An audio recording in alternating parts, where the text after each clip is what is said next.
That is right. We got a countdown. And good evening, everyone. I'm Dave Mader coming at you from the command center for Live Long and Podcast. And it is Saturday, April 24th, 2021, 9 p.m. Eastern. And it's time for our next reading of Star Trek Radio Theater. And this is our show where we, our group of podcasters, we reenact Star Trek scripts with some creative voices, reinterpretation. Everything is done with the utmost fan appreciation. For this week's episode, we're doing Star Trek The Next Generation's second season episode, episode 17, Samaritan Snare, which is from May 15th, 1989. It's 2365 in terms of Star Trek years. Just noticing, the Jeff's right, he's back there. This is a story written by Robert L. McCullough. And there's also some script editing and some jokes and things we've thrown in. It's mostly the work of Ashley, myself, and Kevin, and also from the original screenplay. I'm going to introduce all the cast after we've done the live reading, but I do want to acknowledge two special guests. We have Chris Seymour and Steve Shives with us tonight, who are doing the radio theater for the very first time. Steve Shives is a YouTube content creator who has been an inspiration to myself and many of the rest of us here at Live Long and Podcast. Chris Seymour has appeared many times on Trivial Debates, but this is his first time here on LLAP. So we're very excited to have you both joining us tonight. And lastly, before we jump into the episode, I just want to extend our thoughts, love, and condolences to the Chan family. Fellow podcaster and friend Michael Chan, his mother tragically passed away yesterday. Michael and his wife Jessica, two of our regulars here on Radio Theater. So we're all feeling for you, and we're very sorry for your loss. And we'd like to dedicate this show to her memory. So we're going to come off camera and jump into the episode. Make sure to stick around afterwards. We're going to have a bit of an after show and conversation around how it went. And with that, let's jump in, and we hope you enjoy the show. We focus on exterior space. The Enterprise cruises at warp speed.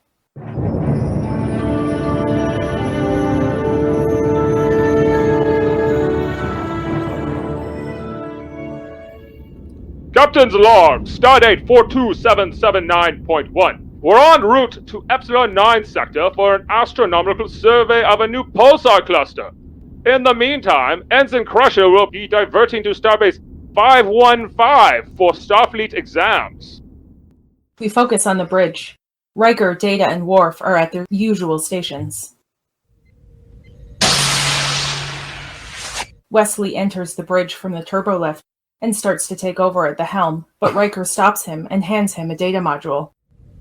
This just came in for you from Starfleet. Testing parameters? Do not be apprehensive, Wes. I found the Academy examinations quite elementary. You would. Your earlier test results were good enough to get you Academy credit for your work here. I don't think you have anything to worry about. Those Academy cadets can be extremely competitive. But you have practical experience, Wes.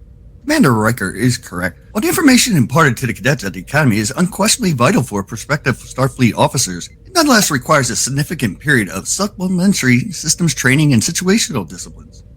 Didn't I just say that? Yes, sir, but not quite as perspicuously. Riker raises his eyebrows, the corner of his mouth twitching in a small grin of surprise and amusement. We focus on Pulaski's office, sickbay. Picard and Pulaski are entering together. He paces in front of her, obviously being evasive. I will not have you tell me what course to set. As Chief Medical Officer, I'm ordering you to report to Starbase 515 immediately! Oh, please, I feel fine. The truth is, you've ignored this far too long. This ship has a mission to carry out. An astronomical survey to be conducted by the science officers, I believe. And I was looking forward to seeing the Epsilon Pulsar cluster for myself. Then we'll perform the procedure right here. Absolutely not. My staff and I are fully capable of giving you the replacement. That's not the point!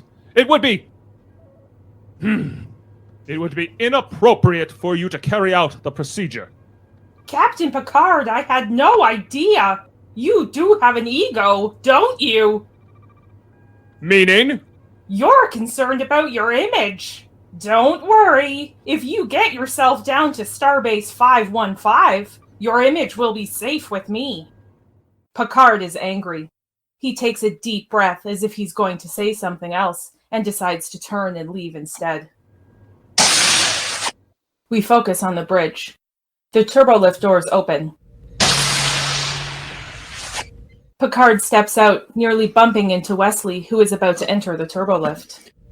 Captain, excuse me. Ensign, I understand you're leaving for Starbase 515. Yes, sir. I was just going to Shuttle Bay 2. Good. I have business there. I shall accompany you. Wesley's eyes widen and his voice cracks. You will? I mean, yes, sir. Prepare the shuttle for immediate departure. Aye, sir. Wesley heads over to the turbolift. Riker, who had been listening from his chair, gets up and walks over to Picard. Something I can take care of for you on Starbase 515? Hardly, number one. But you'll miss the Epsilon Pulsar survey. I'm well aware of that fact. You have the bridge. Carry on. With that, Picard turns and exits into the ready room. Riker considers all of this. He's not used to Picard being so short with him. He shares a concerned glance with the other bridge officers and then follows Picard into the ready room. We focus on the ready room. Picard is packing books for his journey. Come. Riker enters. Yes, what is it, number one? Is something wrong? This trip to Starbase 515 is rather unexpected. Ensign Crusher and I will rendezvous with you on your return from the Epsilon Pulsar Cluster. Forgive my saying so, sir, but you're being rather enigmatic. Consider it Captain's privilege. As first officer, I have complete security clearance. This has nothing to do with ship's business, number one. Suffice it to say, it is strictly a matter of image. Picard heads for the door with his books and exits. We focus on a corridor. Geordi, Sonya, and Wesley are walking together. Wesley is obviously worried about something. Relax, Wes. You'll do fine on your exams. Yeah. It's not my exams I'm worried about. It's Captain Picard. Why? He's not taking the exams. It's just the two of us. In a shuttlecraft for 6 hours? What am I going to talk to Captain Picard about for 6 hours?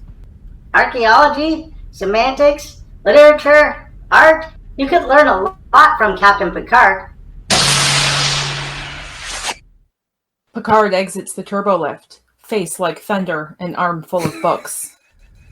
Ah, Captain Picard! Nice day for a little trip. Picard stares at Geordi for a moment, then walks off without saying a word. Wesley scurries after him. Geordi looks surprised. Whoa.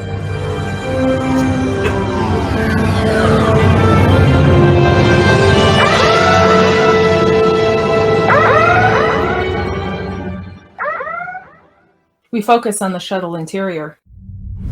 Shuttle number 2 is ready for departure. We hear data over the intercom. The Enterprise is at full speed. You are cleared to take off. Wesley works the shuttle controls.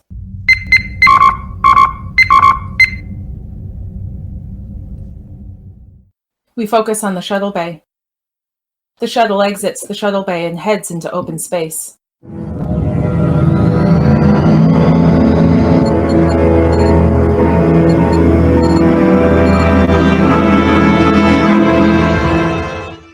We focus on the bridge. Riker watches the shuttle fly away on the view screen. Data, wasn't the captain looking forward to this mission at the Epsilon Pulsar Cluster? So he said? Then what would make him change his mind? Why would he leave the ship now? Data thinks for a moment and starts to open his mouth to say something, but is interrupted by Worf. Commander, receiving a mayday on all frequencies. Source? Rhomboid Dronagar, Sector 006. Detail? Ship unidentified. Distress. Nothing more. Set course for Rhomboid Dronagar 006, Warp 7. Sir, Rhomboid Dronagar sector would put us at considerable distance from Captain Picard. I know, Data. I know.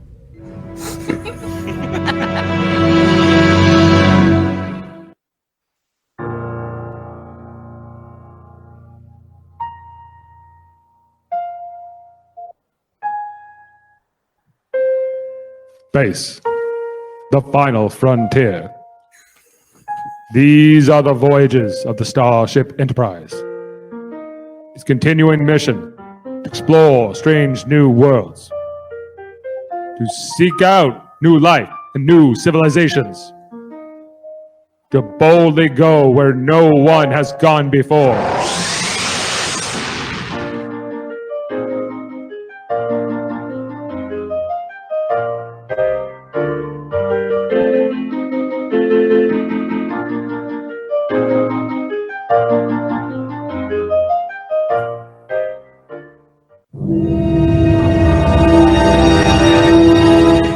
We focus on exterior space. Enterprise flashes past at warp 7.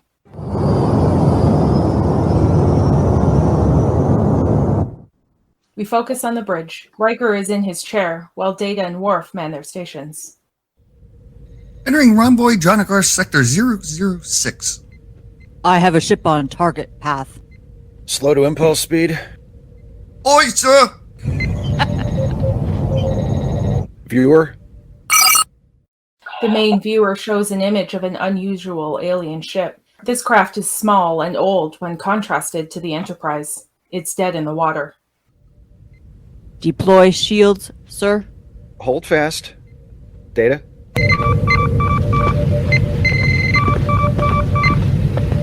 Basic early design, capable of sublight travel only. Sir, we are being hailed. On screen.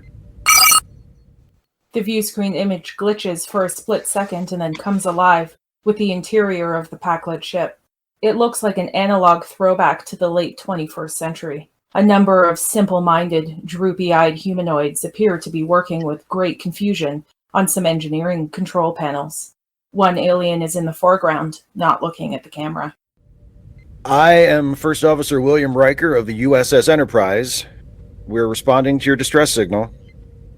Uh-huh. What is your problem? We are far from home. The alien turns to face the camera. The bushy eyebrows rise at 45 degrees towards the middle of the forehead, creating a sad look. Aren't we all?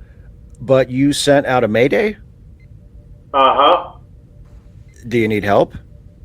We are Packlets. Our ship is the Mondor. It is broken. LaForge enters from a turbolift. We are far from home. We need help. Let me guess. The rubber band broke, right? Sensors indicate engineering problems. You're experiencing total guidance system failure with less than 24 hours reserve power. Maybe I can help. What brings you so far from home? We look for things. What were you looking for? Things we need. Can you be more specific? Things that make us go.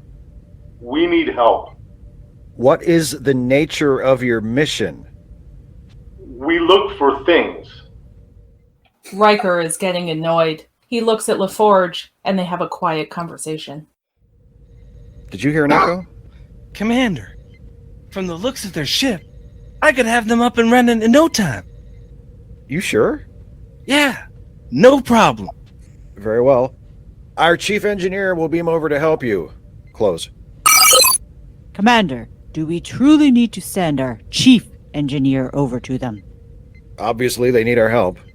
Why do we not simply give them the information they need to make their own repairs? Do you honestly get the impression they could handle our technical specifications? We do not know anything about them. Acknowledged, Mr. Worf. We have an obligation to render aid. Worf is so pissed off. Riker turns to Geordi. Report to the transporter room with all necessary gear. Aye, sir. Geordi leaves. We need more information. Riker turns to Data. Do you have anything else on them? They are a relatively benign species. Don't they seem a little slow?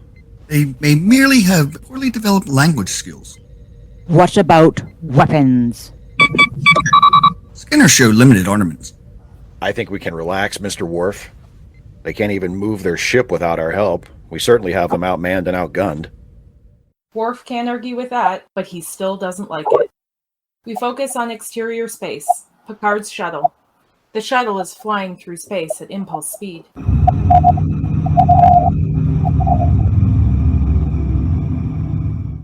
We focus on the shuttlecraft interior. Wesley handles the controls with confidence. Picard is reading a book.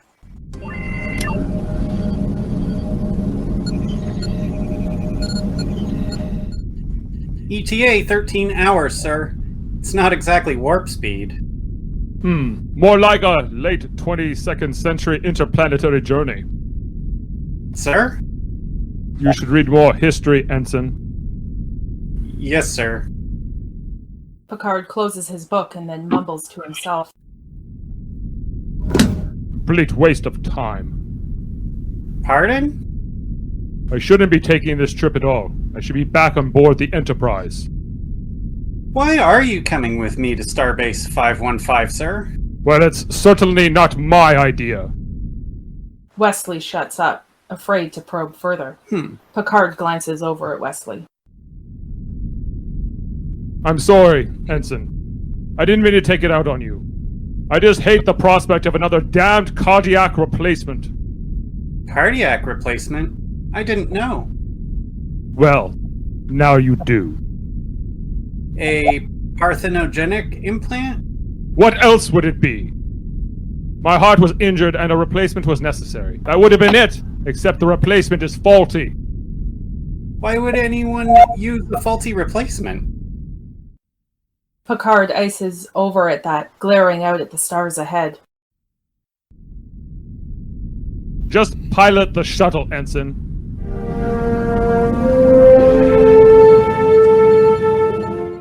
We focus on exterior space. The Enterprise maintains its position near the Mondor. We focus on the Mondor interior. Pakled crewmen work their stations. LaForge beams in and is immediately crowded by 4 very large Pakleds, who react with their own brand of anxiety. Whoa. Wait a minute. It's okay. I'm here to help. The Pakled captain, Grebnedlog, approaches Geordi tentatively. We are far from home. Uh-huh. Who's in charge of engineering? My friend. His name is Reginald. Think I can meet him? Another Pakled steps up. Grebnedlog makes the introduction. He is Reginald. Yes. I think you mentioned that. We look for things. So I've heard. Can you make our ship go? Yes, I think so. We look for things to make us go. Fellas, why don't you show me where your guidance system is, okay? Excuse me. He is smart.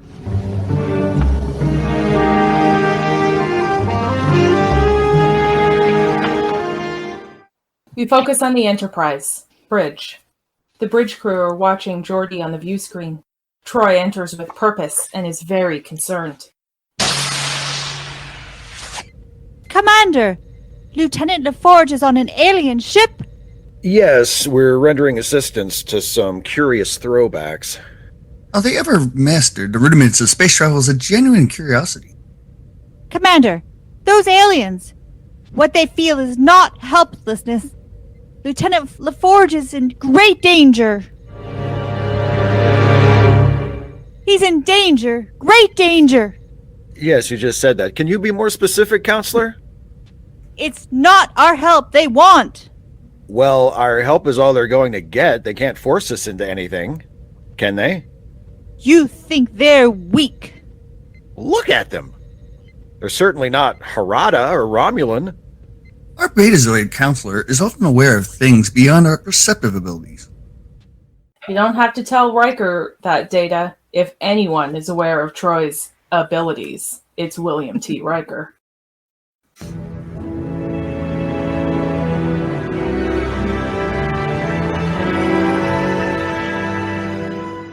We focus on exterior space, Picard's shuttle. The shuttle continues on its journey.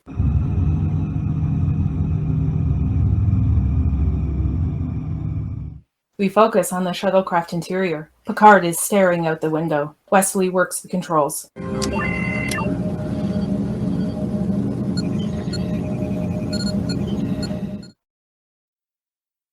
Suddenly, Picard speaks, as if in the middle of a thought. Van Doren's technique has been perfected to 2.4%. Sir? The cardiac replacement procedure. It has a very low mortality rate. 2.4%. Those are pretty good odds. Just not overly thrilled at the prospect of having my innards become the subject of Starfleet gossip. Of course not, sir. Wesley considers what he's heard. Why didn't you just have Dr. Pulaski perform the operation? I'm sure you could have trusted her to keep it quiet. Let's say I have personal reasons and leave it at that, shall we? Yeah, I don't like her either. Wesley stares ahead and returns to piloting the shuttle. We focus on the Mondor. Geordi is on the ground, scanning a section of the ship's circuitry. 3 Packleads are huddled behind him.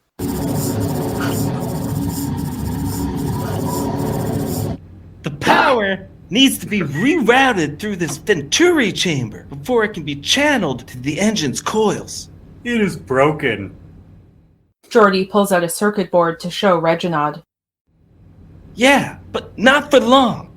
See, we are going to reconfigure these separators. Here and over here. Lieutenant LaForge, this is Commander Riker. Come in. Yes, Commander, go ahead. We focus on the Enterprise. Bridge. Geordi is still on the view screen. Are you all right? Sure. Why do you ask? Counselor Troi has expressed misgivings about your absence from the Enterprise. I don't think there's anything to worry about. Understood. As soon as you complete the repairs, I want you back here. Yes, sir. I should be down here momentarily. We focus on the Mondor. You see? Like that. Geordi puts the circuit boards back.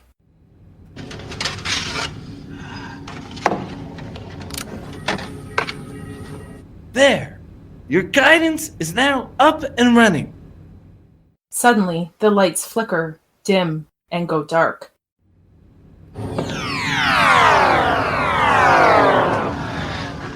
Oh, main power failure. Will our ship go now? Your guidance is operational, but you're not going anywhere. Not with a main power failure. It is broken. Can you make it go? Commander Riker?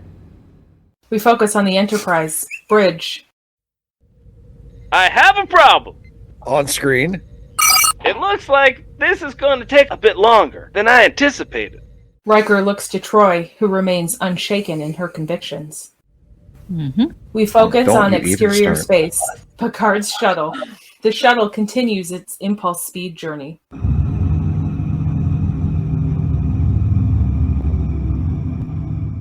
We focus on the shuttlecraft interior. Picard is reading his book.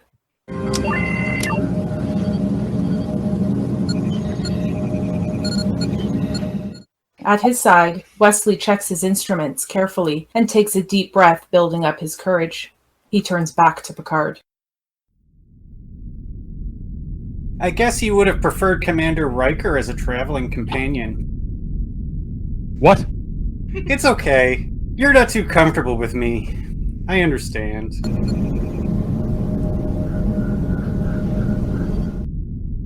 Ensign, Wesley, that's not true. You're a fine young man. You don't have to say that, sir. It's pretty obvious how you feel. Is it? How so? Everyone knows. You don't like kids. That's too bad. You would have made a good father.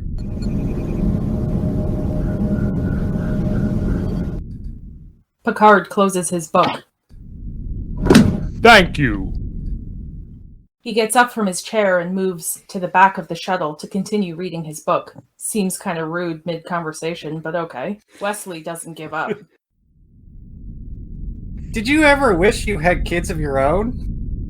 Wishing for a thing does not make it so. Wesley finally shuts up and goes back to flying the shuttle. We focus on exterior space. The Enterprise maintains its position near the Mondor. We focus on the Enterprise bridge. Worf, Data, Troi, and Riker are all in position, watching the activity, or lack of it, on the Mondor. Riker is beginning to lose his patience as he turns to Data. We send him over there for one set of repairs. Now they need him for more. Apparently their ship is quite fragile. Riker steps forward to the view screen where he can see the Pakleds working on their ship. Geordi is in the background, hard at work in a console panel. This is Riker on the Enterprise. Almost got it, Commander. We look for things. Apparently, your ship is in need of more than minor repair. Things to make it go. We will use our tractor beam to tow you to the nearest base. He can make it go. Yes, but we need our chief engineer back on board our ship. Just then, all power is restored to the Mondor.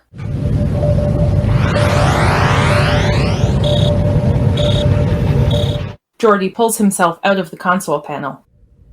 He is smart. Geordi steps up beside Grebnedlog. All done, Commander. Prepare to beam over. Yes, sir. We focus on the Mondor interior. The Pakleds begin to surround Geordi. Reginald steps up behind him. You are good. We aim to please. We need you. Well, I'm flattered. Look, fellas, I hate to repair and run, but if you'll excuse me, one to beam aboard. Suddenly, Grebnedlog reaches over and with surprising sleight of hand quickly snatches Geordi's phaser away from him. Hey, don't! Before Geordi can grab the phaser, Grebnedlog fires. Geordi is knocked back, slamming hard into a bulkhead. We focus on the bridge. Riker, having seen this play out on the view screen, responds immediately. Transporter room beam LaForge back immediately. Transporter Negative room beam. response, sir. Try again. Negative response. The Packlet ship has a shield up, sir. A shield? It appears to be beyond their technology, similar to Romulan shields. Do not interfere with our transporter beam. Drop your shields. Suddenly, the view screen glitches and goes to an exterior shot of the Mondor. Status. Viewer transmission terminated and blocked.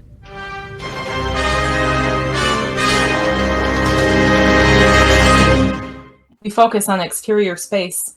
The Enterprise remains in view of the Mondor.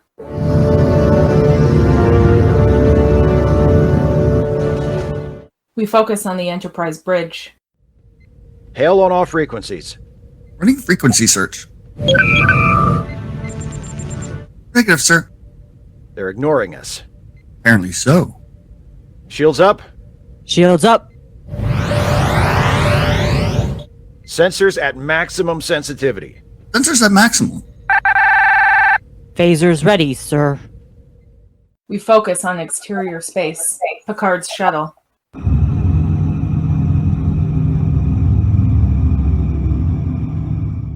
We focus on the shuttlecraft interior. Picard is sitting down for some lunch. Poor Wesley is still flying the ship. Don't these things have autopilot? Picard is pouring coffee from his French press. Would you care for some coffee, Ensign? No. Thank you, sir. How about a sandwich? I don't think so, sir. Oh, come on. It's been hours. You must be hungry. Wesley finally turns on the autopilot.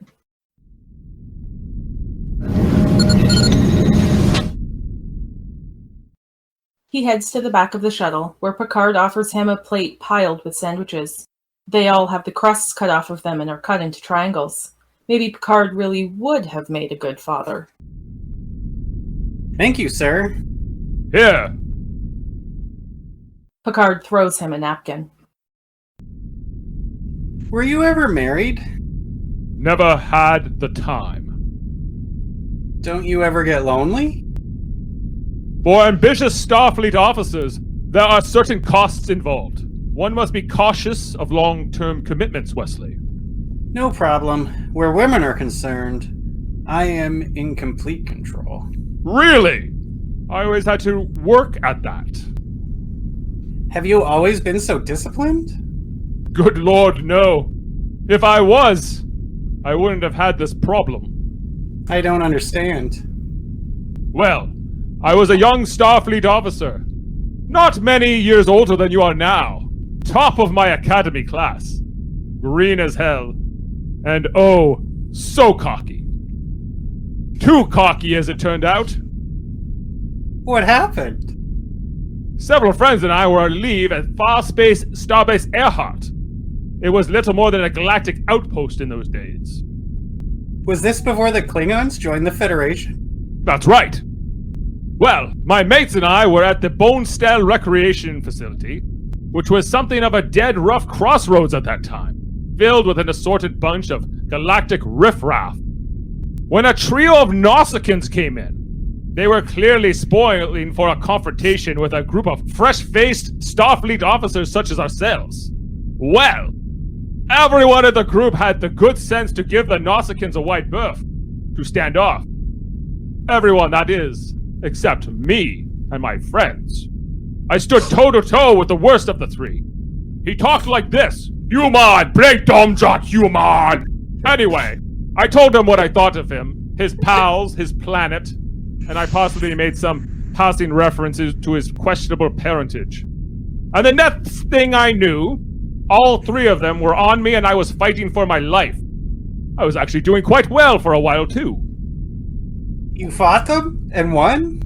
I had this one Nausicaan down in this somewhat devious joint lock when, unbeknownst to me, one of his chums drew a weapon and impaled me through the back. Curious sensation, actually. Not much pain. Shock, certainly, at the sight of a serrated metal sticking through my chest. A certain giddy warmth. In fact, I do remember that I laughed out loud. Ha ha ha! Well, it pierced my heart, of course. Well, if we had not been so near a medical facility, I surely would have died. Really? Then what happened? Nothing! I was no hero, Wesley. I was an undisciplined, loudmouth, opinionated young man who was way out of his league. I learned a very hard, very painful lesson that day, but I learned it well. I hope you never have to learn it the same way. Wesley reacts with a gulp, realizing that he does indeed have a lot to learn. Care for another sandwich? Please. Wesley takes another sandwich, and the two settle in for a nice lunch together.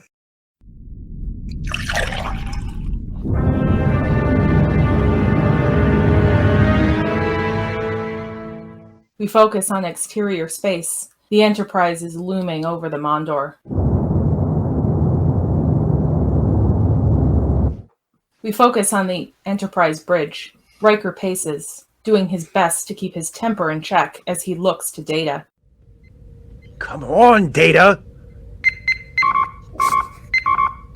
I'm programming the comm system to scan the interference patterns, but a full analysis will take time. We focus on the Mondor interior. Geordi wakes up to see his phaser pointed at him. Hey, you be careful with that thing. You want to hurt us. What? I came here to help you. We can make more. Make more weapons. Wait a minute. You have a replicator? It's not broken. I didn't come here to give you weapons. You will make more. Geordi sighs. Leak? We focus on the Enterprise bridge. Riker is at tactical. Worf is pissed that no one listened to him about the Pakleds sooner. Commander, a photon torpedo may penetrate their shield. Any hostile move on our part could jeopardize Geordi. Agreed. But what do the Packlids want? Riker glances over at Troi, hoping she has an answer. Counselor? They have what they want, for now. We focus on exterior space, Picard's shuttle.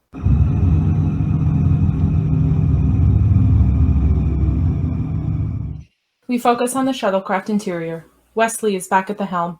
Picard is reading. We're approaching Starbase 515, sir. Picard closes his book. At last! Picard gets up from his chair in the back of the shuttle and checks a few things on the console. We see Starbase 515 on the monitor. Did you read that book I gave you? Wesley quickly glances at Picard with a grimace. Some of it. That's reassuring. I just don't have much time. There is no greater challenge than the study of philosophy. But William James won't be on my Starfleet exams. The important things never will be. Anyone can be trained in the mechanics of piloting a starship. But Starfleet Academy. It takes more.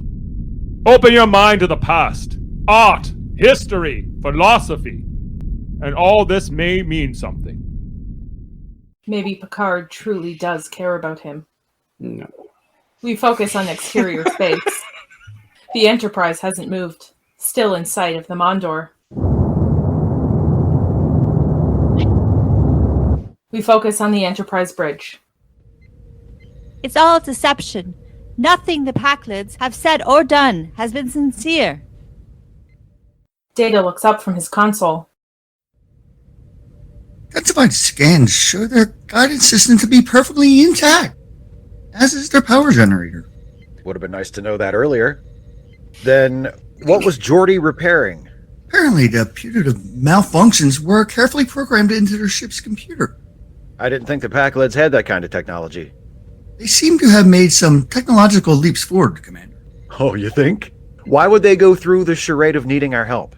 For the sole purpose of making Lieutenant LaForge their prisoner.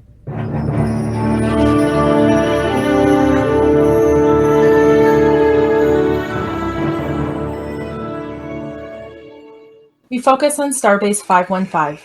We see a cityscape on the planet's surface. Captain's log. Personal log, that is. Stardate 42779.5. We have arrived at Starbase 515. I'm still quite uneasy, despite assurances that this medical procedure poses little risk. We focus on Starbase 515 medical complex. Picard and Wesley approach the entrance to this high-tech Starfleet facility. Picard stops in front of the glass doors for a moment and then realizes he actually has to open the doors by hand. Maybe not so high-tech after all. I hope you won't be late for your exams. I still have some time, sir. Wesley begins to follow Picard. Why do I get the distinct impression you're acting like some kind of escort? Dr. Pulaski asked me to make sure you actually went inside. That woman. She would! Sir? Yes, what is it, Ensign? I enjoyed our trip together, sir. Picard is momentarily taken aback. So did I. No. Wesley has a huge smile on his face as Picard walks off. What a kiss ass. We focus on exterior space. The Enterprise hovers squarely in front of the Mondor. We focus on the Enterprise bridge. You're initiating visual contact, sir. Maybe now we'll find out what they really want. The view screen comes alive with the image of Grebnedlog holding Geordi's phaser. Geordi is in the background, handing Reginald and the other Packlids replicated versions of the original phaser. Captain Grebnedlog turns to face the view screen. Enterprise. We demand that you return our crew member immediately. Request denied. Lower your shield. Request denied. With that, he turns back toward Geordi and gives him a quick stun blast from the phaser. Geordi is slammed back into the bulkhead again. He collapses in a heap. Riker is beside himself with anger now. Oh, Stop it! What do you want? You think we are not smart. I think you need to continue to develop. We are smart. Prove it. Return our man to us. You want him? Yes! Damn it! Good. We want all computer information from your ship now.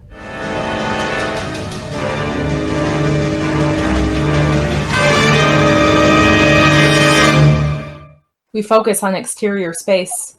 The Enterprise maintains its position within range of the Mondor.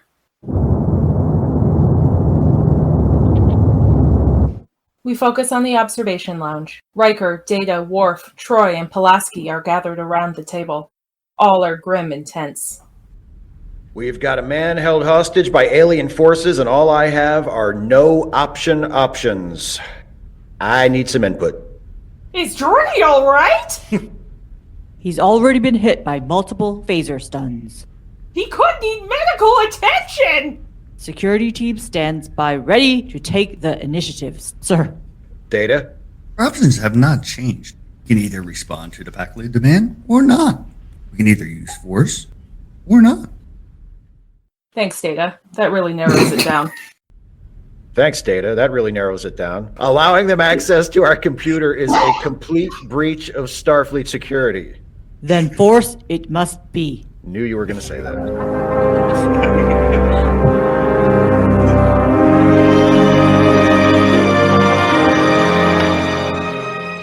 We focus on Starbase 515 Surgical Suite.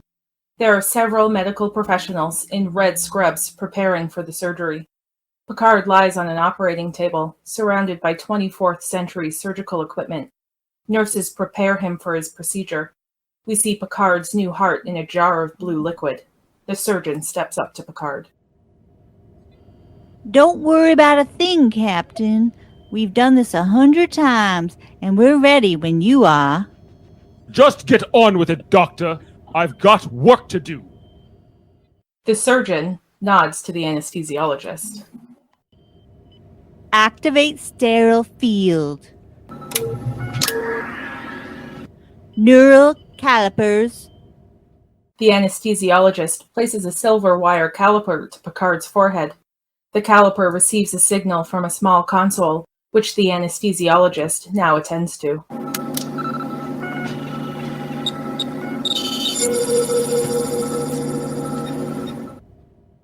Picard falls asleep.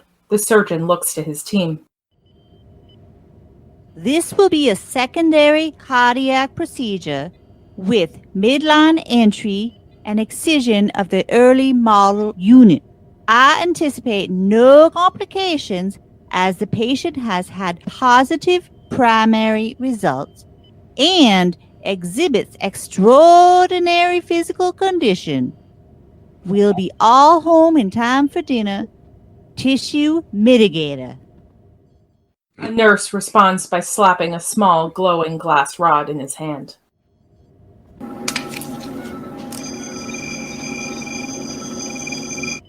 We focus on the Enterprise, observation lounge. Riker and his crew are still between the proverbial rock and a hard place as Data continues to brief them. There's limited information available on the Packlet culture, but the eclectic range of their equipment suggests their technology was borrowed from others. And now they have become militant. So it would seem. Rationale? They are unwilling to wait for the timely evolution of their species' intellectual capacity. They want instant knowledge, instant power, and gratification. The more they get, the more they want! And the more aggressive and dangerous they become. I think it's time we set some limits. What effects, sir? We are faced with an impossible conundrum. Suppose we turn their impatience and greed against them. But how? Calm down. No! Perhaps... I'm getting to it, Pulaski. Jeez. As I was saying, perhaps Geordi should give them something they want. Something important. Then we simply create the right moment for him to take it away and get him the hell out of there. Would you be suggesting a ruse of some sort? I would be suggesting a ruse of some sort, yes. But what if we fail? What'll happen to Geordi then? We have no other choice. We have to try. We focus on Starbase 515 Surgical Suite. Picard is still anesthetized. The surgical team calmly carry out the cardiac replacement procedure. Hovering over Picard is now a large praying mantis-like piece of equipment that seems to reach down into his chest cavity.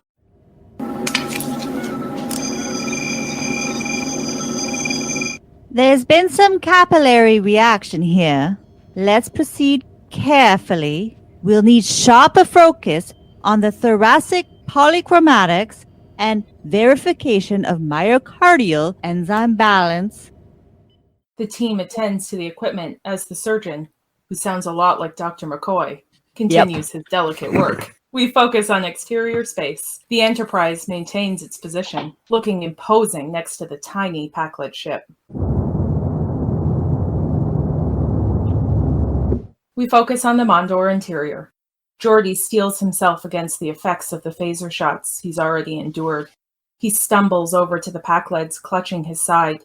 It's obvious he's in pain. Hey, let me talk to them. I'll get you their computer banks. We want to be smart. So, open the hailing frequency. They'll listen to me.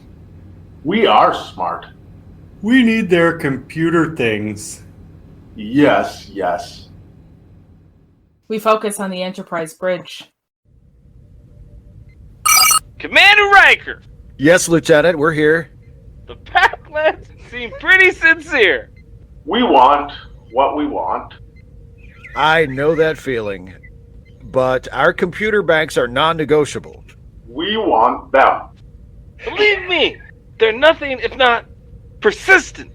We want to be nothing if not persistent. Nobody ever said they weren't great conversationalists. Where did they get their shields? Yes, we like S.H.I.E.L.D. Well, from what I've seen, half the systems on this ship have been stolen from the Romulans, the Klingons, the Gerada, just about anybody they've ever come in contact with. We like to be smart. Confirmed, Lieutenant LaForge. They steal technology. They lack the ability to use it properly. Riker considers that, exchanges a conspiratorial glance with his crew, then clears his throat. You're an excellent chief engineer, Lieutenant LaForge. Thank you, sir! And of course, your knowledge of phaser and photon weaponry is unmatched. Well, that's nice of you to say, sir, but it's really Lieutenant Worf. Our missions are always inherently dangerous, and any of us could be called upon to make the ultimate sacrifice at any time. Well, yes, sir, but... Speaking of time, this may be your time. I shall personally miss you. Geordi reacts to that with confusion. Grebnedlog and Reginald glance at each other, concerned. Goodbye, Geordi. I shall miss you at Weapons Systems Analysis. I guess you'll just have to arm your photon torpedoes without me. As well as our hydrogen collectors. Fond farewell. He knows about weapons. You can make us strong. It's not something I really like to talk about. Worf steps in. Any classified weapons knowledge you share with your captors will be considered treason. But I may have no choice. You will die without honor. Thanks a lot, Worf. You will never attain the 24th level of awareness. Geordi is beginning to catch on. 24, huh? That's quite a challenge. Indeed, 24 is the gateway to heroic salvation. With that, Grebnedlog reaches over to the console. twists the analog switch and cuts off further communication. The view screen goes black. Riker heads back to the captain's chair and sits down with purpose. Do you think he understands? No idea. But he'd better. He's afraid. We all are, Counselor.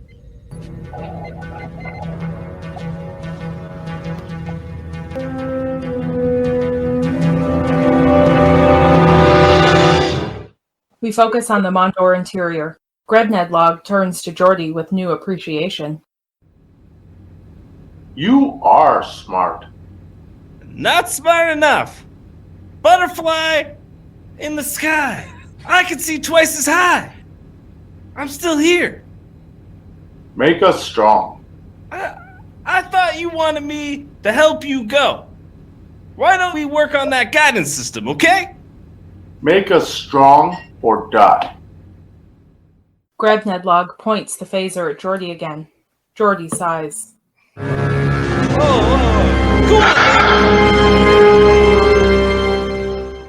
We focus on Starbase 515 surgical suite. Picard remains motionless.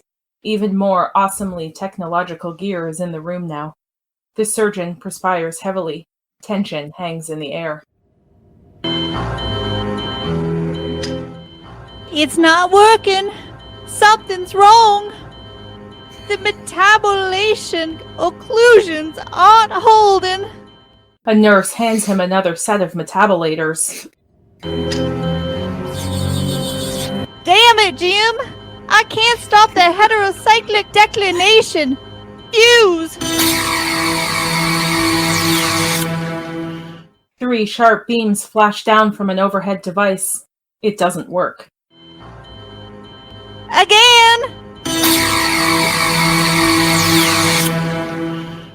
The beams flash again. The surgeon looks up, concern all over his face. We need a biomolecular physiologist in here. This man is dying. Right away, sir. We focus on exterior space. The Mondor remains in position, the Enterprise in proximity. We focus on the Mondor armory. Geordi is ushered into the relatively primitive gun turrets by Grebnedlog and Reginald. He's unimpressed. You've got to be kidding! Make us strong. Come on! There's not enough juice in these to blow up a passing asteroid! Do it! Make us strong. I suppose we could increase the antimatter charges. Yes, we like power. Yeah! Do not try to trick us. We can tell. Reginald points his phaser at Geordi. With that, Geordi studies the situation carefully and decides to start his work.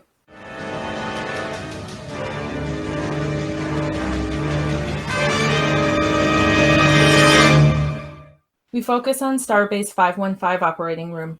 Picard appears to be losing his battle for life.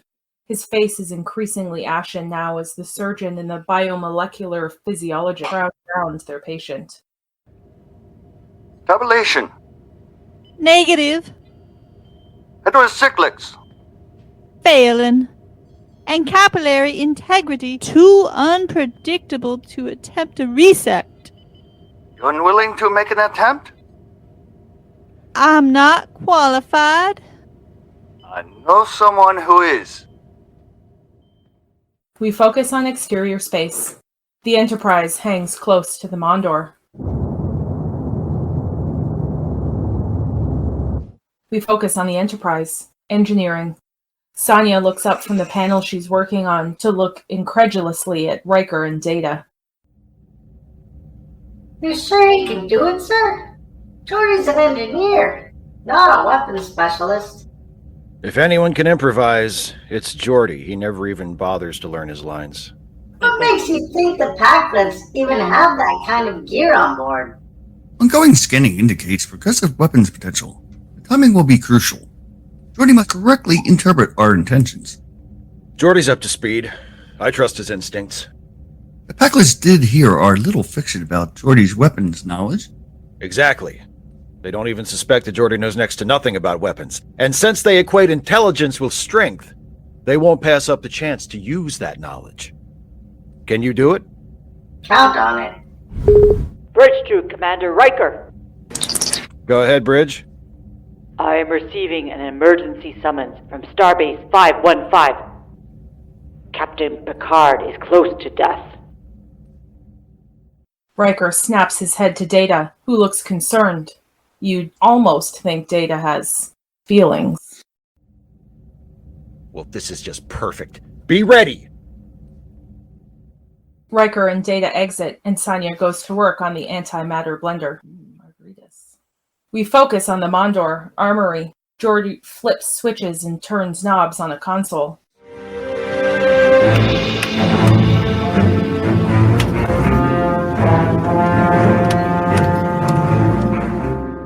The console begins to light up and hum. The Packlets are excited. We are strong. You're now armed to the teeth. Teeth are for chewing. You have photon torpedoes. You are strong, and if you take out Riker, that's okay, because he's cock-blocking me with Sonya. We are strong. We have power. The two Packlets smile at each other like dumbasses.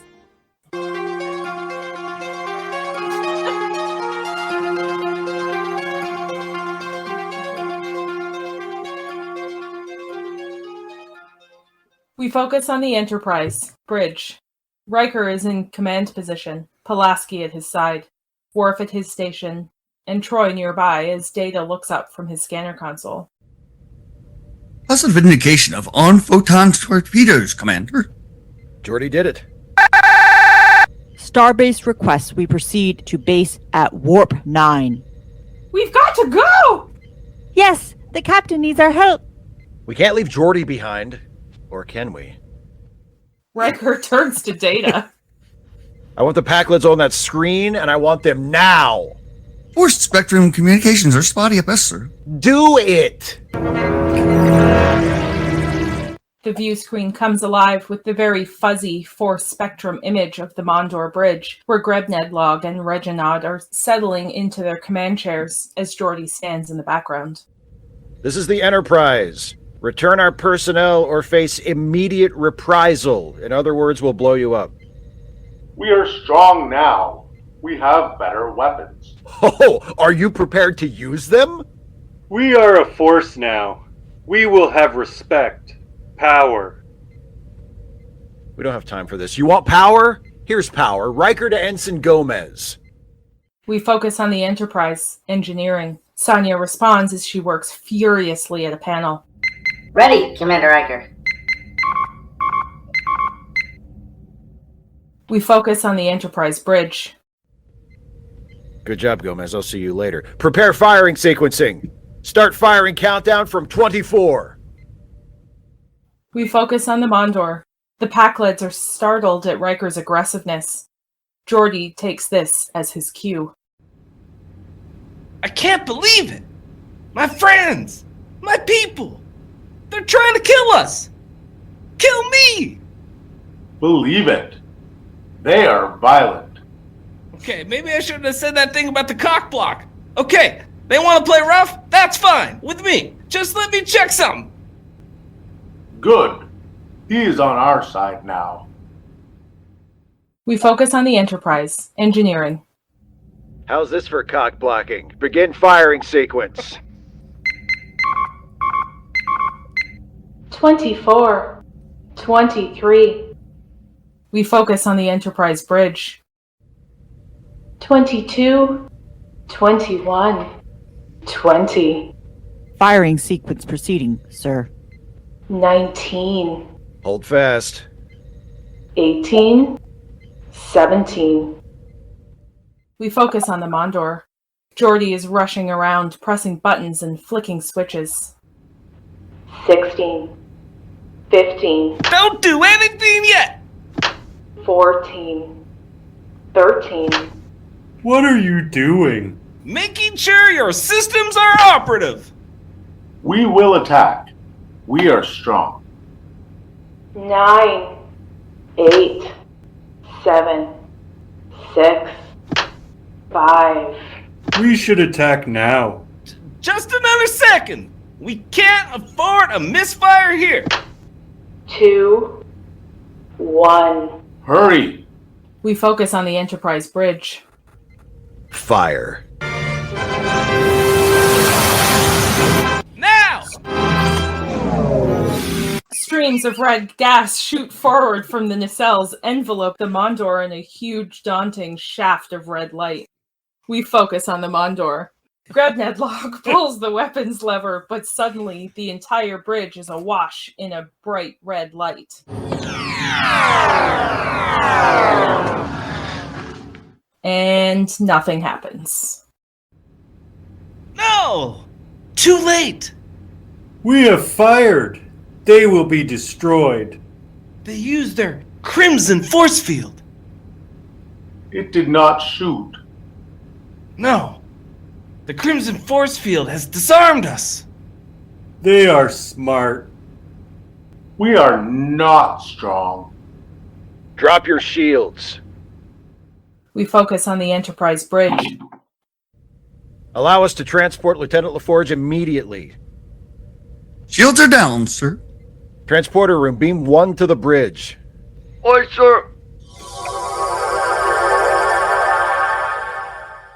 Geordi immediately disappears on the view screen.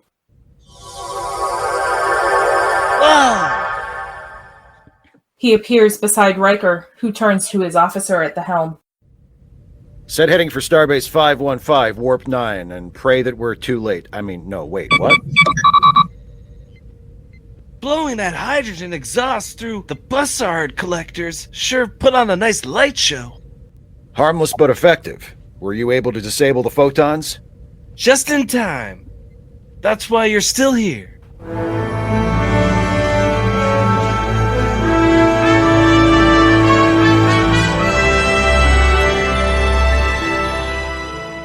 We focus on Starbase 515 operating room.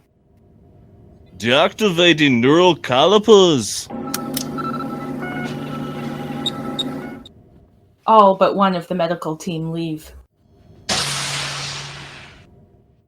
Picard stirs now, his eyes slowly fluttering open.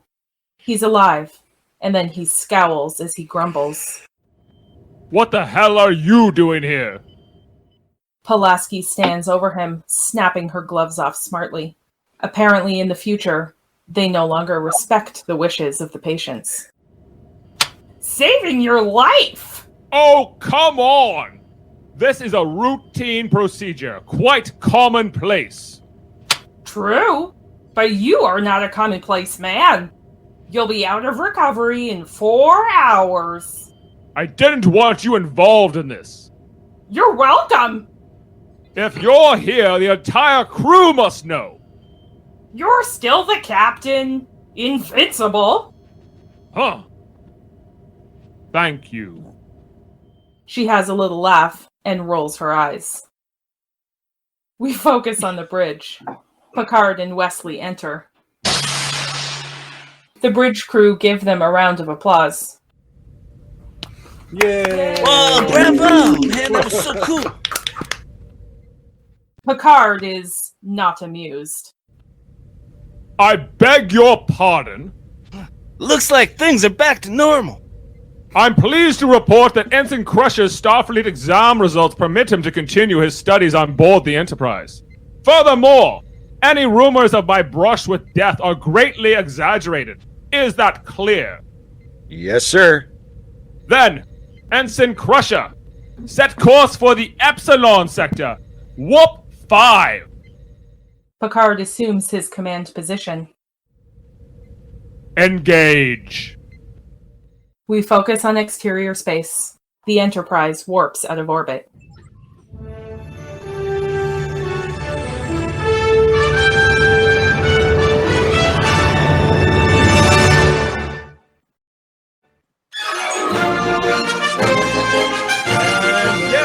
concludes our reading of Star Trek The Next Generation's second season episode, Samaritan Snare. How's it going, everybody?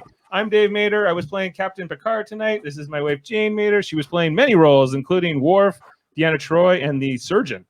Let's bring in next one of our two special guests. We had Steve Shives in the role of Commander Riker. Hey. Hey, Steve. I know we said hello before we started the podcast, but nice to see you. Oh, let's turn on our spotlight. Okay. Also, let's bring in our other special guest for this episode, playing the part of Captain Grebnedlog, as well as Ensign Sonya Gomez, who... Okay, Chris, come on. They had the same voice. I don't know how she sounds. You told me you were going to do Wilma Flintstone. A female. Oh, well. All right. But you were both excellent. I really loved both job. of your characters. Yep. They were amazing. Yeah. Also bringing in we have Kevin Millard and Ashley Millard. Kevin Millard playing Wesley Crusher, and I think you were a medic for like 2 seconds, maybe. Yeah. And Reginald. And Reginald, of course. Yes, Reginald. You were the fellow Pack-Led with Chris. Yeah. You made a great Pack-Led team. Yeah, I liked your Pack-Led. Yeah. We also had Ashley Millard in the role of course, as our narrator, as per usual, the computer, and you were playing Dr. Pulaski, a very frantic Dr. Pulaski. Yes. It's a new take on the character. Also, let's bring in Mott Tyrell, who was playing Commander Data, as well as the transporter chief and the con officer. And is there anyone I'm missing there, Mott? There was like some Helm Officer too. One of them was I, and the other one's and the chief.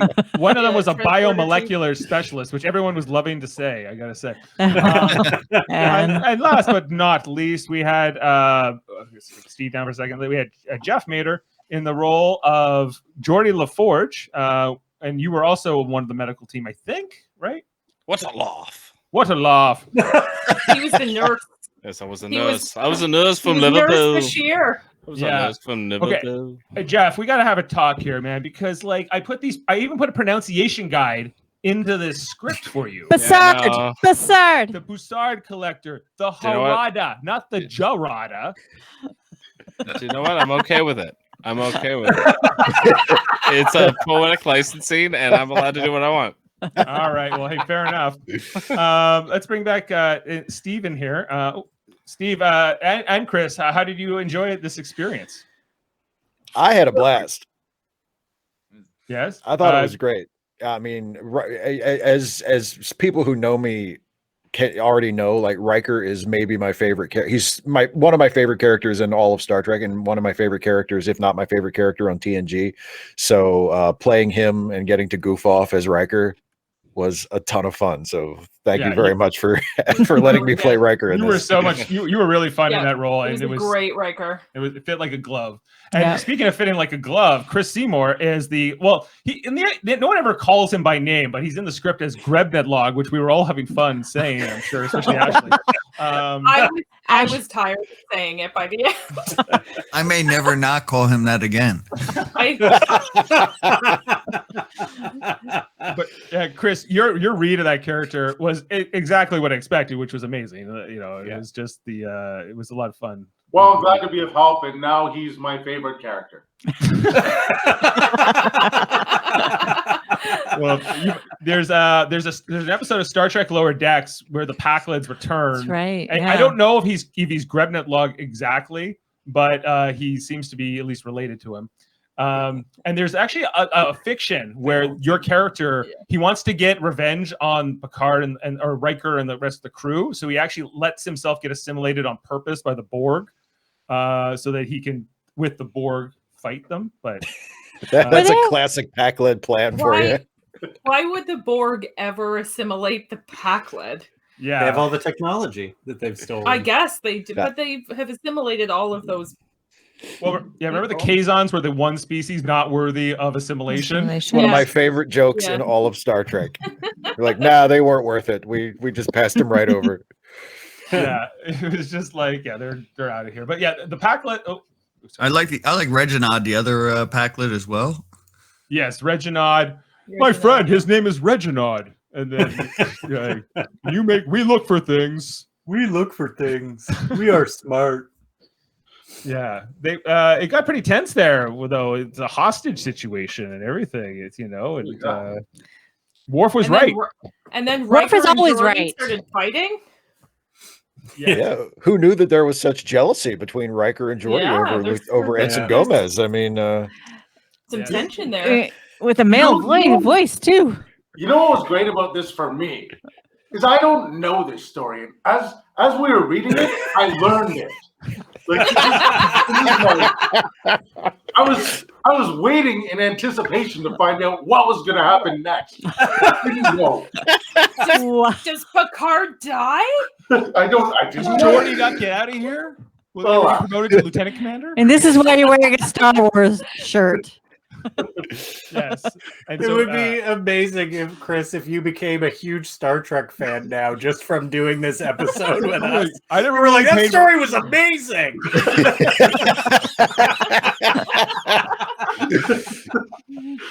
Yeah, you never know.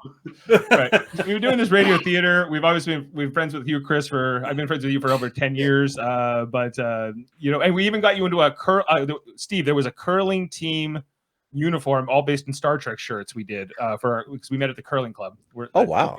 If our Canadian is showing, it's okay. I love curling. I stay up until 4 a.m. to watch it every Winter Olympics. There you go. Well, Canada is kind of a big deal in the curling world. They weren't last week. Yes. Well, you got Mott here. Mott's your fellow American. They cheer for the Team USA curling, but they've been getting much better. They won the gold in the Olympics. Last week, I was so disappointed, though. Like, during the curling match, like, I was watching all week, and then it just didn't happen because the filming crew walked off because of COVID. and totally, like, so you couldn't see the finals. Sports in 2021. What little we have. Also, I want to give a props to Jane for all of her characters. I really, your Worf, because you've done Worf before, but Worf this was was excellent. Maybe once. Why was it deep enough? Because my voice doesn't go deep. Yeah, you were really good. I loved your Troi and your McCoy or your surgeon. Oh yeah, I loved the little McCoy. Damn it, Jim! The little McCoy. Well, I thought I did it last minute. I'm like, I can get Pulaski and McCoy kind of in the same episode. I'm like, that's a good thing. Like the new McCoy and Pulaski. Yeah, Pulaski is kind of like the McCoy archetype, right? So to see her all here. So every time I do one of these episodes, I feel like I'm connected to that episode forever. Because just like I don't know, the act of sitting down and reading it through with a group of people and playing all the different parts, and because many of us will watch the episode, not Chris, but we'll watch the episode and get prepped up and whatever, and and so you watch it a few times, but even just going through, pulling the sound effects through and whatever, it connects you in a way that you never would as just a viewer. So I'm always thankful to my fellow castmates for making it possible that we get to do this, and for the the original people who created the stuff in the first place for this and our little fun jokes we throw. Dave, we should bring in some of the comments we had from Jamil. Oh yeah. Oh. I like how you say maybe Picard does care for him. No. That was a little bit of. That was a little bit of Kevin Millard he's like, no, I'm living Wesley Crusher right now, and I can tell you I don't feel it. Jamil also wished us a good job. I don't know how she sounds. Classic. That was the Sonya Gomez. I don't know how she sounds. I was like, do a New York accent or something. Oh, you should have told me she was from New York. I did. Oh. Now you tell me. And we have a request here, I think. What is it for? Coolant leak. Coolant leak. We got a coolant leak in the engine core. Go! You want your ship to go? We need it to go. And you don't have to take my word for it. Yeah, you don't have to take my word. I don't even know how to say Harada or Gerada. I was like, this wasn't even in the pronunciation guide. I added Harada to it. Yeah, I was like, but Jeff's not gonna know. Broussard was. I don't know. No, I left out. I didn't think. I thought you knew what a Dave, Broussard I was. watched Deep Space Nine Voyager. I didn't even really watch TNG. He can't pronounce the names of the alien species, but he can do the math. Yeah, he's an engineer. He doesn't need to know what people are called. Come on, Dave. You need to put the pronunciation in at every word instead. Chris is impressed whenever I, say, "Hey, what's up with your navigational system?" And they're like, "Whoa, navigational system! This guy." I believe it'd be helpful to give us a phonetic script. Yeah, every word is phonetically typed out. That won't add any time. No, that won't slow down. That won't make it harder. No. Computer, find the. Change it to the. Yes. Anyway, so we'll wrap up in terms of being on the air here and all the after show. But I just want to thank everybody, Steve especially, and Chris for coming in for this, because it's always nice to have some new blood guest stars for these. Thank you for both agreeing to do it. Thanks to Ashley and Kevin for helping me behind the scenes. Thanks to Jane for putting up with me as I stress out before the show. And let's plug some of our other shows. Live Long and Podcast. We're busy all the time talking about Star Trek. We are on 3 to 4 times a week, depending on what's going on.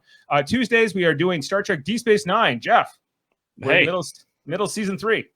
We're in the middle of season 3. We just covered Fascination with Steve Shives was on with us, and we broke it all down, and it's getting better every episode. We're getting more Cisco going full Hawk, and the more he goes full Hawk, the more we love it. So stay tuned on Deep Space Nine. He's about to go full Gabriel Bell in this next one we're heading into next week. That's right, Gabriel Bell. It's real life come to life. They literally, it's like The Simpsons. They predicted the future. Yes. And then on Wednesdays, we do Star Trek, the original series with our dad, Ted, where he tells us this is the way Star Trek used to be. And it was to be better, or so he says, right? So we're going to be doing this this Wednesday, we're doing an episode called Friday's Child. It's Friday's Child, but we're going to talk about it on Wednesday. That's right. So check that out. We're watching every original series episode, not in order. And then we do Star Trek Radio Theater on the weekends. We've also done Star Trek Picard, Star Trek Lower Decks, companion podcasts and reviews. So check all that and the movies. And one day we'll get to doing Next Generation and other things too. That would be good. Like talk about this episode and it's my fave. Things like that. Yeah. Not unlike Jeff, who doesn't know what a Harada is. I started with Voyager. You have to remember. Yeah. I'm younger than you. You're just a baby. This episode we did tonight it came out the year you were born. It aired the year you were born. Wow. Yeah, so there you go. Actually, what was I supposed to do, Dave? Watch it from the womb? Yeah, actually, it aired in May of 1989, and you're born in August, so it's. He was in the womb. He was in the womb, yes. And then also our other channels, we do Super Mater Brothers podcasting, where sometimes it's not me and Jeff, sometimes it's me and Jamil, and we're talking about Big Brother Canada 9 3 times a week. We're only got 2 weeks left, covering every HOH and eviction and veto ceremony that's going on over there. Plus, we do other shows like we did the Serpent last night, Jeff. You, me, and Mott talked about the Serpent. We did. What? Yeah. It was I'm great. not a fan. Netflix shows. We talked about Tiger King a year ago. It's in the same series. Plus, we've talked about Marvel Cinematic Universe and a bunch of other things. And our third channel is called Trivial Debates. That's our oldest podcast where we argue about TV, movies, sports, and more. Chris Seymour knows that one well. But tomorrow, we're going to be doing I need to hide somebody here for a second. Bring this in and just bring that in. Eamon Mater is set to host this tomorrow morning at 11 a.m. with contestants Adam Woodward, Jody Simpson, and our mom Beth Mater, arguing about a number of different topics, including in the movies, TV, sports, music, history, and wildcard categories. So check that out tomorrow morning. Okay, did I miss anything? I do not think so. I don't think so either. All right, let's bring Jeff back in here. And as well as Chris. I'm scared for Adam and Jody on that edition of Trivial Debates. Oh, because your mom? A mother's scorn hath. What's the old saying? Mother's scorn. Hell hath no fury like a woman's scorn. That's the one. How can Eamon not award the points to his grandma? Well, he might not seem biased. That's right. That's right. Is there a spell check issue, Jamil? Yeah, it was George LaForge. Oh, George LaForge. George LaForge. Where on the And poster? his last comment. Is that the coolant leak? Okay, I was like, who's George LaForge? But I thought you were, because when that surgeon character came in, if I had played that surgeon, I would have totally done it as George Clooney in South Park. But like, damn it, get this baked potato in here. All right. Thanks. And we're gonna sign off for the evening, but you guys can stay around. We'll have a little bit of an after party here if whoever wants to hang around and chat. All right. And until the next time, we're gonna be doing Star Trek Voyager next. I don't know which episode, but if you have any suggestions, let us know. All right. Until then, live long and podcast and take care, everybody. Have a great night. Oh, and hit the stop button twice, Steve.